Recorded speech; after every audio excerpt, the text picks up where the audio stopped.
भगवान करुणा करके संस्कृति मांझ बरियाई के पायो जो मानुष देह वृथा कत डारत।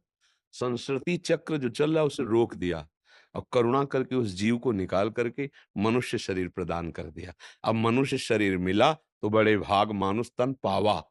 अब हमारे बड़े भाग हुए कि मुझे मनुष्य शरीर मिला। अब हमें क्या करना है?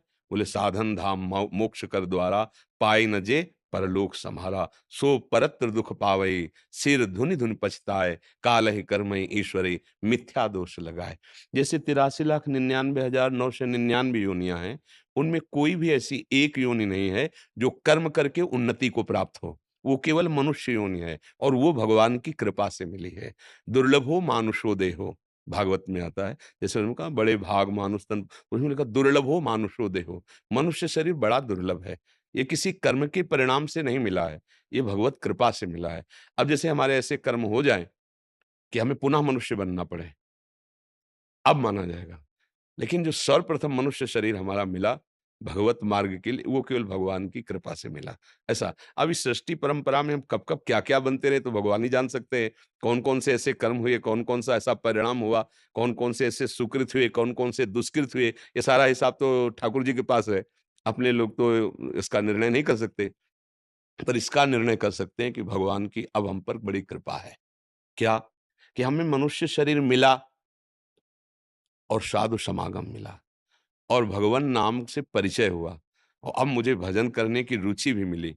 अब मेरे अहोभाग्य हैं, मेरे ऊपर भगवान की बड़ी कृपा है। जैसे कहीं पढ़ा जाता है कि पुण्य पुंज बिन मिलई न संता, और कहीं कि अब मोहि भाव भरोस हनुमंता बिनु हरि कृपा मिले नहीं।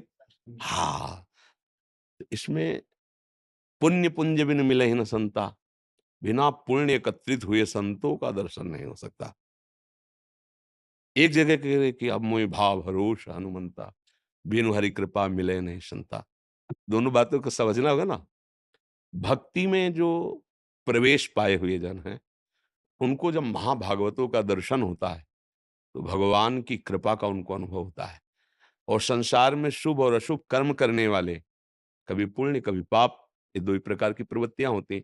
उनको जब प्रथम साधु समागम होता है, चाहे संत घर आ जाए या संत के पास आप पहुंचा दिए गए, तो बोले आपके बहुत पुण्य एकत्रित थे जो आपको संत मिले। पर जब भगवत प्रेमी महात्माओं का सत्संग मिलता है तो उसमें पुण्य काम नहीं करता। जब द्रवहि दीन दयालु राघो तो साधु संगति पाइए। फिर सत्संग मिला, अब मुझे विश्वास हो गया कि जो प्रभु मोहि अनुग्रह की ना तो तुम आई दरस हठि दिला। तो ऐसे ही मनुष्य शरीर का है। मनुष्य शरीर तो बहुतों को प्राप्त है, लेकिन जो पशु के आचरण वो ही आचरण है। भजन नहीं है, जितेंद्रियता नहीं है, पवित्रता नहीं है। पशु के आचरण क्या है? भय निद्रा आहार मैथुन, इसी में विचरण कर रहा। अब उसको थोड़ा कहा जा सकता बड़े भाग, नहीं नहीं। तिनते खरसूकर, जिन्होंने लिखा है ना बड़े भाग मानो तन पावा, उन्हीं का पद है। तिनते खरसूकर स्वान भले, ऐसा वर्णन। तो गुस्सा में बोल दिया क्या? नहीं बोले, बहुत समझ के बोल रहे हैं।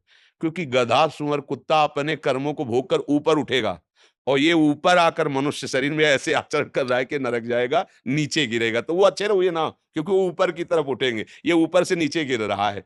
मनुष्य शरीर प्राप्त करके यदि नर्तन पाई विषय मन देहि पलट सुधाते सठ बिसले। अगर मनुष्य शरीर मिला और भजन नहीं किया, खूब शराब मदिरा व्यभिचार गंदे सब, तो सुनो उमाते लोग अभागी हरि तज होए विषय अनुरागी। तो काफी बड़ा भाग हुआ मनुष्य शरीर मिलेगा। उसके लिए तो कह रहे सुनो उमाते लोग अभागी है, हरि तज होए विषय अनुरागी। सच्ची बात, भाग्यवान वही जो भगवान का सुमिरन कर रहा है। अब हम भाग्यवान कह सकते हैं कि मुझे साधु समागम मिला, नाम जपने को मिला, भगवत चरित्र कथन सुनने का सौभाग्य मिला। अब अहो भाग्यमम अमित अति राम कृपा सुख पुण्य। आज मेरे भाग्य खुल गए कि कृपा सिंधु भगवान से परिचय हो रहा है हमारा। समझ पा रहे हैं आप जी? प्रभु कृपा करें यही बात ही सब कही। हाँ, तो चौपाई से उत्तर दे दे इसी का। जैसे आपने कहा आप प्रभु कृपा करो, वहीं की है तो वहीं से उत्तर दे दे। मन कर्म वचन छाण चतुराई तो भजत कृपा